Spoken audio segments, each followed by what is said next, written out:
Dan kalau kita bicara soal bantuan dana untuk partai, dana bantuan keuangan untuk partai kan sebenarnya sebelumnya sudah ada. Ya, dari sebelum-sebelumnya memang sudah ada. Nah, kalau ada usulan untuk peningkatan seperti ini nanti bisa dikaji nih, bisa didiskusikan.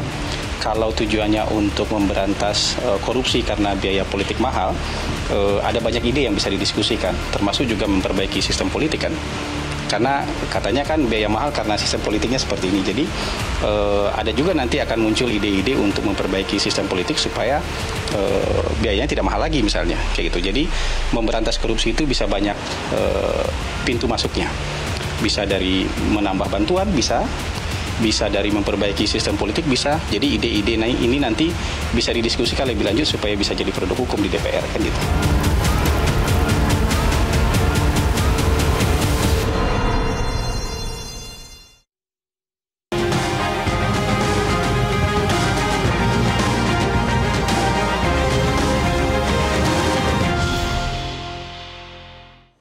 Halo, selamat malam pemirsa. Di tengah mahalnya ongkos demokrasi, wacana tambah dana partai kembali ramai dalam diskusi. Dorongan penambahan angka dari 1.000 menjadi Rp10.000 per suara akankah terrealisasi?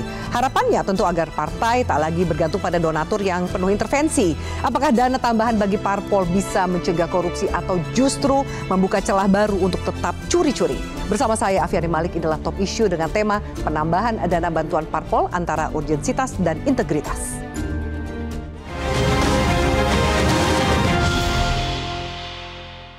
Dan pemirsa, untuk membahasnya sudah hadir di studio Metro TV pada malam hari ini pengamat politik dan juga Direktur Eksekutif Lingkar Madani, Bang Ray Rangkuti. Bang Ray, selamat malam. Terima kasih sudah hadir, Bang Ray. Kami hadirkan juga Ketua Umum Partai Bulan Bintang, Pak Gugum Ridho Putra. Pak Gugum, selamat malam. Terima kasih sudah hadir. Dan satu lagi kami hadirkan Koordinator Komite Pemilihan Indonesia, Pak Jerry Sumampau. Pak Jerry, selamat malam. Terima kasih sudah hadir, Pak Jerry. Kita akan bahas ini wacana, tapi ramai dibicarakan soal dana partai politik. Saya akan tanya lebih dulu kepada Pak Gugum sebenarnya. Pak Gugum, kalau lihat dana partai penambahan angkanya 1.000 jadi 10.000 gitu. Dana partai politik dari negara ini menurut Anda memberikan harapan atau justru menjadi ancaman untuk partai-partai yang nggak lolos parliament threshold di Senayan? Ya, kalau kita bicara ingin penguatan partai, ya ada banyak lini. Salah satunya memang dari segi pendanaan. Ya, jadi memang kalau menurut kami ini kalau tujuannya ingin memperbaiki kualitas demokrasi, ya, dan kemudian dimulai dari memperbaiki kualitas partai dulu, kita minta accountability-nya dan segala macamnya, maka ini sebenarnya sebuah gagasan yang baik kalau menurut saya. Kenapa? Karena memang kita bicara dengan data aja ya, dari seluruh negara di dunia itu ada 174 negara itu yang pembiayaan partainya itu dibantu oleh negara. Bahkan ada negara yang 100% pendananya itu betul-betul didanai oleh negara, yaitu Uzbekistan. Walaupun sebenarnya kalau kita bicara masalah komposisi, ada dana dari negara, ada juga dana sumbangan dari private ya. Macam-macam itu. Ada negara yang imbang gitu jumlahnya dari sisi dana dari negara, dari private. Ada juga yang dana private-nya lebih kecil, tapi dana sumbangan negaranya lebih besar. Nah, tapi kalau kita mengacu kepada tujuannya tadi ya, tujuannya untuk memperbaiki kualitas demokrasi, memperkecil peluang untuk korupsi, itu bagi saya itu sebuah gagasan yang baik ya, kalau dari kacamata kami. Tapi kalau ini kemudian, kalau ini PP yang terakhir adalah PP nomor 1 tahun 2018, menyebut dana bantuan ini hanya diberikan kepada partai yang memperoleh kursi di DPRD. Artinya partai, malah seperti partai Anda, sepertinya nggak dapat kucuran dana partainya. Ya, untuk sekarang iya, tapi itu sebagai sebuah motivasi yang baik ya, untuk partai kemudian juga berbenah. Karena kan ini juga masalahnya adalah ini penting untuk meningkatkan kualitas partai. Kita selama ini selalu partai distigmakan sebagai organisasi yang tidak baik dari sisi transparansi. Dan kemudian juga banyak dana-dana ya rotasi dari pihak luar dan segala macam. Nah, kalau ingin memperbaikinya dari situ dan tidak ingin partai itu kemudian mengandung masalah-masalah yang seperti tadi distigmakan, maka sebenarnya usulan pendanaan dari negara itu kan dana publik ya. Nah, itu bisa menjadi cara untuk memperbaiki partai, dan partai juga akan punya kemampuan untuk akuntabilitas yang lebih baik kalau menurut saya. Anda yakin menerima dana partai ini kemudian partai kita bisa berubah menjadi seperti Anda katakan? Ya, kalau menurut saya dari kami ya, kami berpikir itu sebuah optimisme yang kemudian bisa memicu partai untuk membuat sistemnya jadi lebih baik. Walaupun sebetulnya kalau kita bilang bahwa apakah dengan menaikkan gaji ASN misalnya bisa mencegah dia kemudian bertindak korupsi, enggak juga kan gitu. Nah, tetapi pada dasarnya sebagai sebuah optimisme dan kemudian sebuah langkah untuk preventif yang lebih baik, saya pikir nggak ada salahnya. Karena dari seluruh negara di seluruh dunia itu memang diterapkan. Oke, seberapa terpacunya Anda kalau Anda bilang ini akan memacu partai politik sebagai terpacunya Anda dan kemudian rekan-rekan di Partai Bulan Bintang untuk menembus parliament threshold per PP yang tadi saya bacakan kan dananya harus partai yang memperoleh kursi gitu. Ya tentu bahwa sebenarnya ya fungsinya partai politik itu memang tidak mencari keuntungan, itu jelas, itu pasti. Fungsinya untuk pengabdian kepada masyarakat. Nah, tetapi bahwa kalau memang itu gameplaynya sekarang kan proporsional terbuka.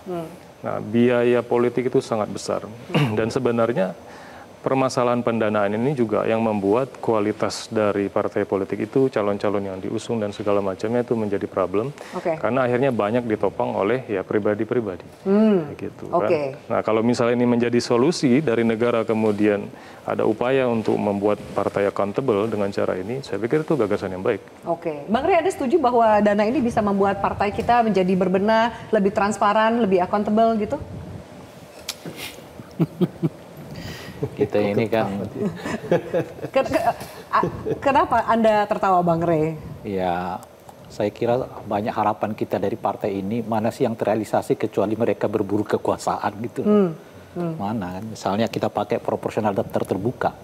Dahulu tuh kita desakkan supaya anggota DPR itu lebih menghormati pemilih, lebih mendengar suara pemilih.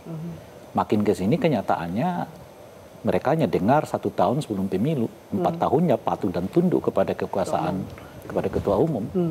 Persis seperti yang disebutkan anggota partai, anggota PDI dulu kan. Tergantung bos semua nih kata dia. Bohir ya? Bohir, bos saat itu ketua umum pengertiannya kan. Dan itu yang kita kenyataannya, saya kira 10 tahun di eranya Pak Jokowi dan sekarang di eranya Pak Prabowo dalam 6 bulan ini.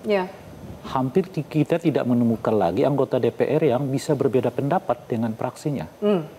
Gitu. Semua mostly satu suara, apalagi DPR sekarang loh. Saya seringkali menyatakan kita rasa-rasanya kembali ke DPR era Orde Baru gitu.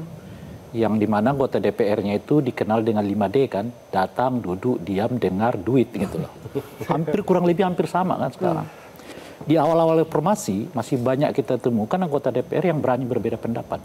Dengan praksinya gitu. Bahkan di eranya Pak SBY juga kita temukan saat misalnya ada pemilihan opsi tentang Bank Senturi, banyak anggota praksi yang berbeda pendapat dengan praksinya gitu. Saat itu masih kita lihatlah beberapa anggota DPR yang secara independen merasa bahwa dia mewakili rakyat melalui kursi partai gitu. Nah, 10 tahun terakhir dan sekarang juga terasa, mana ada kita lihat lagi gejolak-gejolak yang seperti itu. Anggota gedung DPR makin dipersulit masuknya. Anda masuk ke gedung DPR sekarang deh. Berbeda. Katanya rumah rakyat, tapi nggak terasa seperti itu. Saya bahkan ketika kita diundang praksi resi sekalipun, ya Anda tetap harus melalui prosedur yang sangat berbelit-belit itu di DPR gitu. Dan sebagainya itu. Nah itu yang kecil lah itu ya, apalagi yang besar-besarnya gitu. Nah oleh karena itu kalau kita ditanyakan kepada saya, apakah Anda yakin kalau misalnya dana partai ditambah partai politiknya akan lebih berbenah diri gitu? Saya mau mengatakan, ayo dong jangan terjebak berulang kali ke dalam lubang yang sama. Jadi ini cuma jebakan berikutnya aja gitu? Bukan, kita udah terlalu sering mendapatkan janji yang kayak begitu, tapi mana realisasinya. Jadi argumentasi mendorong demokrasi yang sehat, mengurangi korupsi lah, ini yang harusnya jadi musuh semuanya. Tapi kan khawatirnya bancakan lagi. Pertanyaan saya kan begini, problem utama partai politik ini, anggota partainya itu nggak mendanai partainya. Gitu. Sehingga kemudian membutuhkan dana negara kan. Padahal kita berpartai ini kan kalau kita hitung aja sejak tahun 50, pemilu kita kan tahun 55 kan. 50 ke 2025, udah berapa tahun tuh? Ya kan udah 70-an tahun ya. Pernahkah kita mendengar ada partai politik yang mandiri dengan dana keuangannya? Nggak ada. Nggak ada. Lah pertanyaannya mengapa itu terjadi? Mengapa itu bisa gitu? Itu satu tuh. mengapa selama 70 tahun kita mengenal partai politik yang terlibat di dalam pemilu, tak ada satupun dari partai itu yang betul-betul mampu mendanai kegiatannya sendiri. Bukan, tapi mendanai itu bukan karena apa-apa, mendanai karena publik membayarnya, publik mengongkosinya, mengkontribusikan gitu ya. Itu pertanyaannya dulu tuh. Kenapa nggak ada partai yang mampu menjadikan anggotanya sebagai sumber dana awalnya gitu? Itu satu. Nah, yang kedua adalah problem kita yang sekarang ini, mengapa dalam rentang waktu yang seperti itu, misalnya ya, tidak terbangun juga asosiasi yang kuat antara pemilih dengan partai politik. Lihat partai ID kita, rata-rata itu di bawah 10%. Betul. Gitu. Belum lagi stigma. Itu maksud saya. Ya. Artinya apa gitu? Saat dimana orang merasa bahwa ia nggak memiliki partai dan dia merasa nggak punya partai, saat itu kita bantu keuangan partai politik untuk untuk meningkatkan kinerja partai dalam rangka mengadvokasi suara publik ini kan. Iya. Nah, suara publiknya itu merasa nggak punya partai nih, gitu. Oleh karena itu menurut saya kan kalau soal didana itu kan udah dinai negara kan, cuma angkanya kan 1.000. Tapi kan sekarang ada yang minta naik 10.000. Itu maksud saya kan persoalan kita bukan didanai negara, karena sudah didanai negara, persoalannya mau dinaikkan angka itu gitu ya. Nah, oleh karena itu menurut saya bisa nggak kalau saya sebagai rakyat tunjukkan dulu dong Anda kerja. Ya. Kalau Anda kerja, lo minta berapapun gue kasih nih. Kan kira-kira gitu. Tapi alasannya sekarang dibalik loh. Nggak bisa melakukan kegiatan karena nggak ada duitnya gitu kan. Tidak bisa melakukan kegiatan. Tuh, ada kegiatan pendidikan politik karena nggak ada uangnya gitu loh. Karena kalau pendidikan politik itu sudah ada di APBN. Ya kan, KPU melakukannya, Bawaslu melakukannya gitu ya. Jadi pendidikan politik yang dimaksudkan di situ tuh oleh partai bukanlah berarti dia ceramah, seminar, bukan. Pendidikan politik yang dimaksudkan menurut saya di dalam undang-undang itu adalah Anda berperilaku menjadi suri tauladan sebagai insan politik yang dijadikan acuan oleh publik. Kalau politisi itu mobilnya mobilnya sederhana aja. Di DPR dia kencang bersuara, ya kan. Lalu lebih banyak mendengar ketika berbicara ketimbang dekat dengan rakyat. Ini kan yang kita terima sekarang. Ke rakyat dia kencang, ke pemerintah dia diam begitu loh. Kita akan bahas, harus jeda dulu Bang Rey. Lalu kemudian kalau kemudian PR-nya partai politik masih panjang seperti ini, kok masih ada yang berani mengatakan bahkan minta dananya naik dari 1.000 menjadi 10.000 dan angkanya sangat signifikan. Tadi kita tanggapan Pak Jerry, kita akan tampilkan datanya berapa partai-partai ini akan mendapat dana dari rakyatnya. Usai jeda pemirsa, tetaplah bersama kami.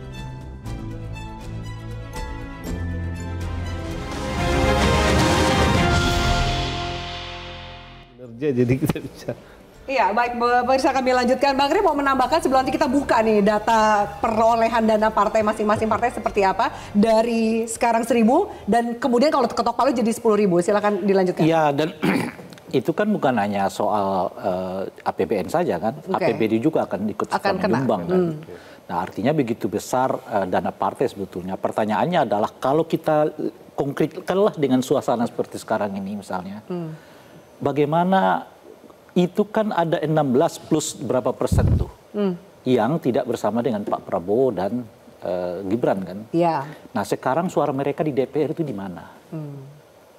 Kayaknya kurang lebih nggak ada yang menentang, terutama partai yang masuk ke DPR nggak ada yang menentang wacana ini. Jangan itu dulu. Gini yang saya mau katakan begini, Alfi. Misalnya nih, saya mendanai negara menambahkan uang untuk partai politik. Yang uang itu kan pajak kita kan. Sebagian dari pembayar pajak itu adalah orang yang menyatakan mengkritisi Pak Prabowo. Yang suaranya sekarang nggak kedengar di legislatif. Contoh konkretnya aja nih, PKB misalnya.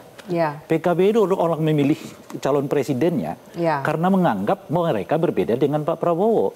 Sekarang ia ikut dengan partainya Pak Prabowo. Ya, di satu segi PDI kan belum masuk. Yang lebih konkret aja nih. Yang udah PKB, masuk gitu ya. Nah, ini pertanggungjawabannya ke publik bagaimana berkaitan dengan uang itu. Gitu loh kira-kira tuh. Jadi yang saya mau katakan begini, saya tidak dalam posisi menolak peningkatan keuangan, tapi harus banyak persyaratan yang harus kita berikan. Misalnya begini, kalau ada partai yang nyata-nyata di dalam kampanye dia mengatakan pembaharuan, kalah, lalu menyeberang ke kelanjutan, bisa nggak dihukum oleh pemilih tuh? Berdasarkan apa? Berdasarkan uang yang mereka berikan kepada negara, yang uang itu dipakai oleh partai untuk kegiatan Jadi partai. syaratnya apa nih untuk supaya azasnya adil? Syaratnya apa? Kalau kemudian tadi Bang Rey katakan syaratnya mesti banyak nih. Syaratnya apa? Adil, transparansi, dan nggak dikorupsi gitu? Bukan soal adilnya saja. Pertanyaannya moralnya kan, ini karena yang dipakai ini uang APBN, itu uang rakyat. Lalu keuntungan apa yang didapatkan rakyat dari mereka memberi uang kepada partai itu? Itu kan yang menjadi pertanyaan. Oke, jadi kalau Anda tanyakan adil misalnya, nggak adil dong. Saya kasih uang, tapi partainya kemana-mana, gitu loh kira-kira tuh. Dan nggak juga mewakili suara rakyatnya gitu. Saya kan milih Anda dulu supaya berbeda dengan Pak Prabowo. Lo sekarang ikut. Gitu misalnya. Baik, Bang Jerry punya tanggapan lain soal ini. Kalau tadi Bang Rey katakan ini nanti dulu karena pekerjaan rumahnya masih banyak gitu, mulai dari akuntabilitas, transparansi, termasuk juga sikap politik partai sendiri gitu. Iya, jadi kalau saya tadi Ray udah kupas tuntas lah soal apa ya kinerja partai politik. Saya setuju aja itu. Cuma begini, berkaitan dengan penambahan dana ya, setahu saya kita sudah jadi dulu kan tidak ada support dana dari negara. Baru ada 100 per pemilih 100, gitu ya. Baru sekarang 1000 per pemilih. Maksud saya begini, kalau kita per suara. Kalau kita lihat dulu alasan yang dikemukakan waktu 100 naik jadi 1000 sama dengan sekarang. Demokratisasi partai, kemandirian partai. Jadi dejavu nih ya, lagu lama nih. Akuntabilitas dan seterusnya, tidak lakukan transaksi politik, tidak lakukan korupsi dan lain-lain. Jadi semua asumsi yang dulu dipakai, itu dipakai lagi sekarang untuk menaikkan, untuk menambah dana partai politik. Nah parahnya semua asumsi yang dulu dibangun itu, waktu menjadi 1000 itu tidak terjadi. Itu faktanya nggak terjadi. Dan tetap kurang. Ya, dan merasa tetap kurang gitu ya. Jadi saya kira nggak ada alasan yang cukup substansial ya untuk menaikkan dana bantuan partai. Apalagi sebetulnya sekarang kita sedang kesulitan keuangan kan. Sebetulnya kan ya ini lagi-lagi muncul lebih banyak dari partai-partai koalisi pendukung pemerintah yang mestinya berempati dengan kebijakan dengan rakyat ya dan kebijakan pemerintahan Prabowo Gibran. Ya katanya efisiensi. Efisiensi itu, tapi malah enggak gitu ya. Mau menambah dana bantuan partai politik yang terbukti dalam pengalaman kita itu tidak terjadi seluruh asumsi yang dibangun terhadap itu. Gitu. Jadi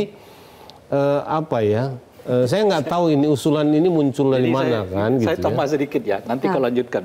Jadi kira-kira begini, 1000 itu kan nggak efektif nih untuk mencegah korupsi dan korupsi. Ya, transaksi naikkan politik, tata kelola, transparansi. Kalau nanti setelah 1000 nggak efektif juga, naik 100.000. Jadi solusinya malah naik. Ini nyari duit gitu kan? Nah inilah logikanya ini kok selalu ingin bertambah.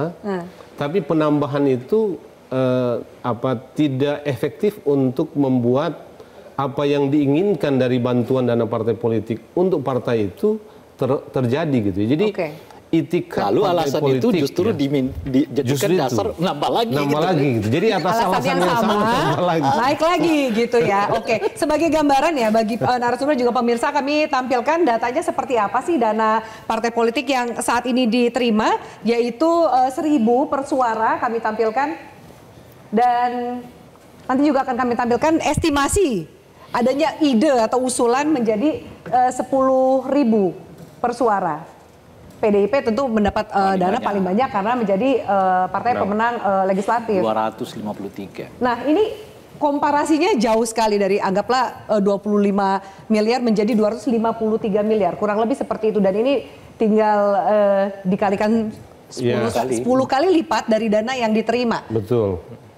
Pak Gugum mau menanggapi lebih jauh, mungkin argumentasi dua narasumber ini yang mengatakan kayaknya satu argumentasi yang sama juga nggak terpacu, nggak jadi transparan gitu. Yang tadi Pak Gugum kemukakan itu dulu dipakai juga sama nih. itu Pak. Tapi nggak tahu, jangan-jangan PBB yang nggak masuk parlemen ini lain cerita kan, siapa tahu. Pertama di situ belum ada PBB kan. Iya. Ya betul. Jadi mungkin dalam posisi ini kan kita bisa kasih tanggapan juga. Jadi memang kalau kita berpandangan bahwa masalah pendanaan itu menjadi salah satu permasalahan juga ya, yang menyebabkan kondisi wajah politik kita seperti ini ya, kondisi partai seperti ini. Jadi sebenarnya kalau misalnya tadi yang diuraikan oleh Pak Rey, masalahnya partai itu fungsinya bukan cuma untuk ikut pemilu presiden ya, pemilu legislatif dan segala macamnya tuh juga spektrumnya lebih luas dari itu. Dan yang terpenting jangan lupa ya, di Undang-Undang Partai Politik itu, partai politik itu diwajibkan melakukan pendidikan. Pendidikan partai politik. Nah sekarang dalam skup dari Sabang sampai Merauke, kepengurusan 38 provinsi, sekian ratus cabang, ya, sekian banyak ribu suara yang kader yang harus dibina. Bagaimana partai itu? Tentu dari segi untuk membuat program pendidikan politik saja itu sudah sangat butuh biaya yang sangat banyak sebetulnya. Tapi kami paham juga ya, bukan berarti partai itu harus menghilangkan empatinya terhadap keadaan bangsa dan negara hari ini. Tetapi pendidikan politik itu bukan berarti jadi tidak penting juga. Nah itu kan berkonsekuensi kepada kemampuan partai untuk melaksanakan pendidikan politik itu. Tinggal kalau menurut saya sih ke depan, ini bagaimana komposisinya itu diatur. Kita nggak bicara mengenai besaran ya. Nah, kita belum. Kita nggak bicara mengenai angkanya. Ya, kita belum nominalnya bicara, 1.000 atau 110.000. Iya, apapun itu. Tapi poinnya sekarang adalah bahwa partai membutuhkan pendanaan itu jelas. Tapi kan sudah ada Mas selama ini. Kurang. Iya. Ada selama ini. Nanti kan tercapai, apalagi. Nah, tapi dalam kan prosesnya kan berkembang ya, ada keadaan ekonomi juga dan segala macam, inflasi. Jangan dilihat infrastrukturnya di Pulau Jawa saja ya, kita di Sumatera saja itu ya, dalam infrastruktur transportasi itu juga challenging. Nah kami misalnya membina kader kami di Papua, antara satu kecamatan dengan kecamatan yang lain ketika akan melakukan koordinasi, itu nggak lewat jalur darat, harus lewat udara.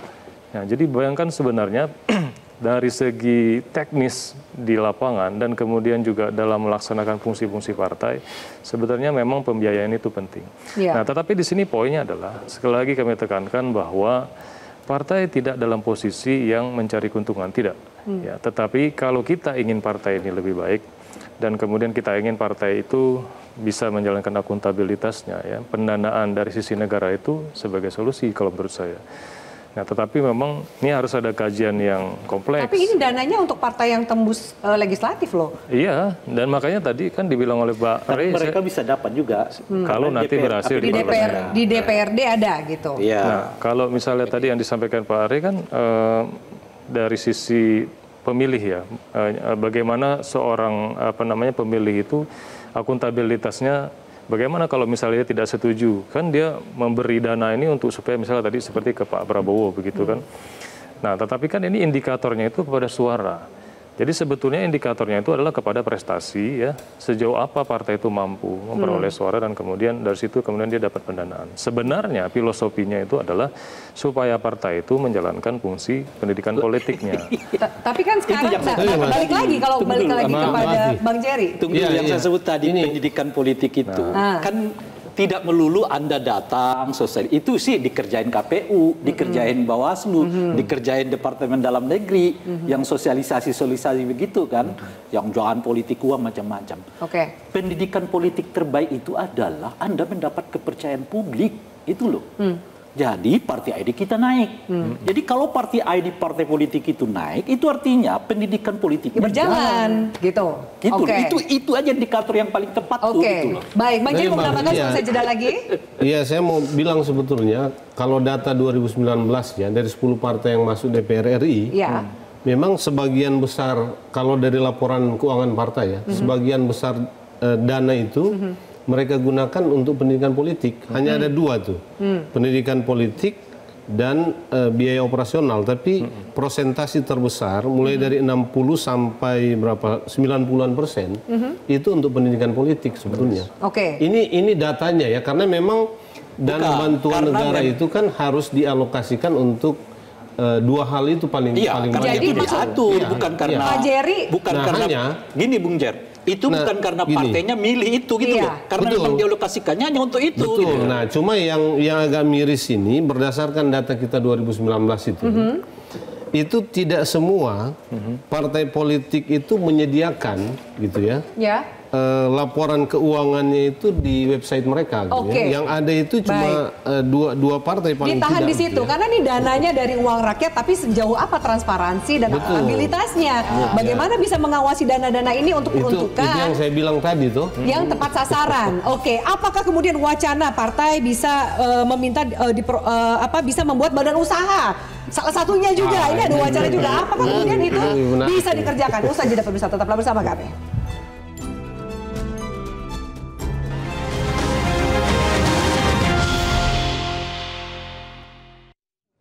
Oke, baik pemirsa, kami lanjutkan. Lalu kemudian ada wacana berikutnya. Tapi saya kembali ke pertanyaan ke Pak Gugum. Bukankah Anda tidak melihat bahwa skema ini justru memperbesar kesenjangan politik atau bahkan bisa menutup peluang loh? Karena kebanyakan dana ini akan dikuasai oleh partai-partai besar juga. Ya, seperti saya bilang tadi ya, kan ini nanti yang akan dapat dana untuk yang level nasional kalau yang berhasil di parlemen. Kan? Ya, partai itu kalau misalnya ini memang ini diberlakukan ya, tentu dengan memperhatikan semua kemampuan dari negara sendiri, itu menjadi motivasi yang baik kalau menurut saya. Bagi yang berpikir bahwa ke depan partai ini harus diperbaiki dari segi berbagai macam sistemnya, terutama salah satunya dari segi pendanaan ini. Nah, dan memang kalau misalnya tadi seperti saya bilang ya, partai ini kan punya fungsinya banyak. Salah satunya yang terpenting sebenarnya fungsi pendidikan itu. Dan sekarang kalau misalnya orang berpikir partai itu nggak maksimal dalam pendidikan politik, ya mulai dari sekarang publik mari awasi partai politik. Dan kalau memang uangnya sudah dikasih oleh negara, kan ada alasan untuk menuntut Tapi partai. Tapi diawasi didengerin nggak? Nah itu problemnya. Ini kan baru banyak loh sebenarnya mengawasi. Betul. Ini kan baru wacana. Ini kan baru wacana. Saya tadi kan mengatakan begini, pendidikan politik itu jangan selalu dilihat dari soal sosialisasi. Itu dilakukan oleh banyak lembaga, kan? Pendidikan politik terbaik itu adalah contoh dan teladan sebagai politisi yang kemudian meningkatkan parti ID partai politik. Pertanyaannya, ada nggak dalam kurun katakanlah misalnya 27 tahun terakhir di era reformasi ini partai ID kita terbentuk makin tinggi atau tidak, itu pertanyaannya kan. Nah yang kedua, kalau disebut pendidikan politik kita nggak optimal, sekarang sih sebetulnya masyarakatnya makin cerdas. Tapi bukan gara-gara partainya melakukan pendidikan politik. Justru menariknya makin cerdas publiknya terhadap politik, kinerja partai politiknya makin merosot. Di tengah-tengah itu mereka minta duit. Oke, Pak Jerry, silakan tadi sempat terpotong. Iya, sebetulnya kan tadi Pak Gum sudah bilang ya, ada 3 sumber pendanaan partai politik itu, iuran anggota, sumbangan yang tidak mengikat gitu ya, dan satu lagi apa ya, personal ya, bisa perusahaan atau. Nah tapi yang mau saya bilang tadi, Ray bilang betul saya kira. Jadi kalau partai itu party ID-nya kuat, semestinya dia tidak terlalu mengandalkan sumbangan dari negara atau publik. Itu dari anggota. Gitu. Jadi sebetulnya kalau nggak ada iuran anggota yang berjalan, dan memang di semua partai itu iuran anggota itu nggak berjalan. Setahu saya nggak tahu PBB ya, tapi umumnya partai kita menurut penelitian kita yang lalu itu iuran anggotanya nggak jalan. Nah ini mau memperlihatkan apa sebetulnya? Jadi memang nggak ada ikatan antara pemilih dengan partai politik yang cukup kuat. Anggotanya juga nggak mau iuran gitu ya. Sehingga ya sulit sekali mereka mengharapkan, dan di situ justru problemnya. Tapi begini, yang saya tanya sama Pak Gugum sebetulnya adalah, kan PBB ini nggak masuk parlemen pusat ya, dengan sendirinya tidak dapat bantuan dari negara. Nah mestinya kalau bantuan kepada partai-partai yang ada di parlemen, 8 partai ini makin besar, ya makin kecil kemungkinan partai-partai seperti untuk PBB atau yang tidak di luar parlemen itu untuk bersaing dan berkompetisi dengan mereka gitu. Nah tapi PBB ini malah setuju dengan kenaikan dana partai ini Pak Gugum. Ini saya agak bertanya-tanya aja apa yang terjadi sebetulnya. Pak Gugum mau menjawab sebelum kita jeda lagi? Ya itu tadi saya bilang kan, ini kan tadi mau membangun korelasi ya antara masyarakat dengan partai, antara pemilih dengan partai. Nah sekarang pertanyaannya sederhana, bagaimana kita kan selalu ya, partai itu kan dikritik sebagai organisasi yang kepercayaannya paling rendah ya, dan tetapi kemudian tidak dinafikan pentingnya posisi partai di negara demokrasi.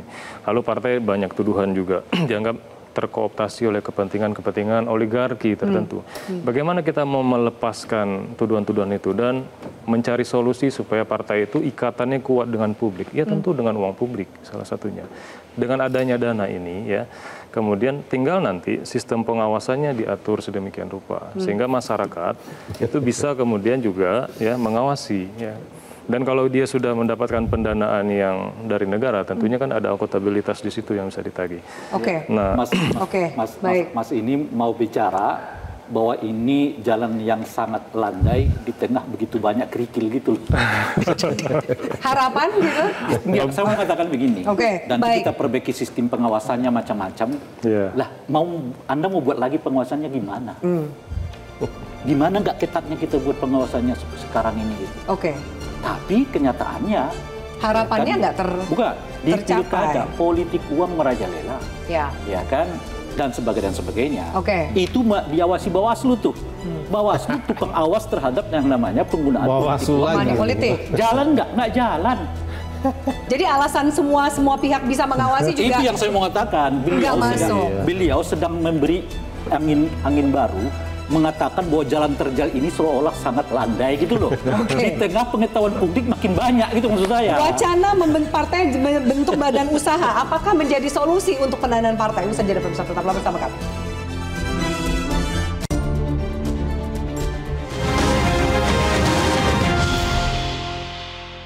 Pak Gung, bagaimana tanggapan Anda? Tadi sempat saya lempar pertanyaan untuk diskusi di segmen ini soal partai yang meminta diperbolehkan untuk membuat badan usaha untuk juga menjadi tambahan dana partai. Anda setuju atau tidak? Partai harusnya menjalankan fungsinya untuk pendidikan politik ya. Jadi bukan berusaha sebetulnya. Nah, jadi dan ini juga otokritik ya bagi partai-partai yang hari ini itu belum maksimal untuk menjalankan fungsi asasinya. Apa sih fungsi asasi partai? Sebetulnya partai itu punya fungsi yang penting tuh untuk memproduksi pemimpin sebetulnya. Ya presiden, anggota DPR, DPRD, itu semuanya kan calon-calon pemimpin. Nah, dan makanya kaderisasi itu penting di situ. Nah, makanya kalau misalnya gagasan ini dibawa, bagi kami berpandangan bahwa ini gagasan yang baik. Kalau tujuannya itu untuk memfungsikan fungsi partai yang tadi itu, yang asasi itu tadi, untuk melakukan kaderisasi, melakukan pendidikan politik untuk pemimpin Indonesia di masa yang akan datang. Jadi sebenarnya ya kembali ke depan kalau misalnya ini menjadi sebuah gagasan yang baik ya, bagi saya sepanjang itu tujuannya untuk accountability partai dan kemudian untuk menjalankan. Anda dukung? Menurut Anda ini akan diketok nggak? Naik anggaran jadi 10.000 per suara? Kembali kepada mereka yang ada di parlemen. Oke, baik. Bang Rey, bagaimana Bang Rey tanggapannya soal dana usaha? Kan karena partai supaya mengatakan partai supaya nggak bergantung pada satu pihak atau beberapa pihak aja. Atau lagi bergantung pada bawah politik, bikin PT aja, badan usaha aja. Saya menambahi uangnya ayah saya nggak sudi apalagi berbadan usaha gitu loh. Jadi semakin apa? Nggak masuk akal melihat kinerja partai hari ini. Salah satunya mungkin akan kita lihat partai politik yang didirikan. Tujuannya bukan untuk menang atau kalah dalam pemilu, tapi untuk bisa mendirikan badan usaha gitu. Dengan badan usaha itu ya dia berusaha gitu kan, dan sebenarnya makin nggak terkontrol lah ya. Bahwa partai politik itu berbadan usaha gitu. Intinya begini mau saya, Mbak Afi ya. Persoalan duit ini kayak anak kita lah ya kan. Persoalan duit itu akan dengan sendirinya kita keluarkan kalau kita lihat misalnya berprestasi ya kan, rankingnya di sekolah naik misalnya begitu. Itu nggak usah dia minta pun kita ngerti kok. Nah, selama ini yang kita pakai polanya adalah kasih duit biar dia berprestasi. Ini yang sekarang kan. Nah, sekarang saya mau balik dulu. Anda berprestasi dulu baru kita kasih duit. Itu loh kira-kira tuh. Itu satu. Nah, yang kedua, durasinya singkat. Ini yang berkaitan dengan soal korupsi. Yang berkaitan dengan korupsi. Coba kita cek kembali. Benar nggak korupsi yang merajalela di lingkungan politik ini salah satunya disebabkan oleh uang yang sedikit dari partai. Jangan-jangan seperti yang kita udah disukai tadi, meningkat pun dana bagi ASN misalnya tidak dengan sendirinya menghilangkan. Korupsinya juga tetap jalan gitu. Bang Jerry silakan. Ya, saya kira kalau tadi soal usaha ya, kan sebetulnya faktanya sekarang ini banyak perusahaan itu didukung oleh partai politik gitu. Nah, kalau partai politik mendirikan badan usaha, sebenarnya kasihan rakyatnya. Gitu, karena dengan sekarang aja begitu, apalagi kalau dia bikin sendiri gitu ya. Jadi pengambilan keuntungan itu akan jauh lebih besar menurut saya, selama memang karakter dan tabiat para elit politik partai kita tidak berubah hari ini. Saya kira soalnya di situ. Tapi menurut Anda wacana ini akankah gol di DPR? Kalau saya lihat peta politik sekarang ini gol. Ya, kalau akan menurut digolkan. Saya. Apalagi kan narasi yang menentang ini jarang dari partai politik ya, bahkan PBB aja nggak berani menentang. Oke, baik. Kita lihat nanti bagaimana kelanjutan dana partai politik ini. Apakah kemudian penambahan akan terjadi dari 1.000 menjadi 10.000 rupiah per suara. Pemirsa, terima kasih banyak atas atensi Anda, Bapak-Bapak. Terima kasih banyak atas diskusi kita. Kita jumpa pekan depan. Selamat malam, sampai jumpa.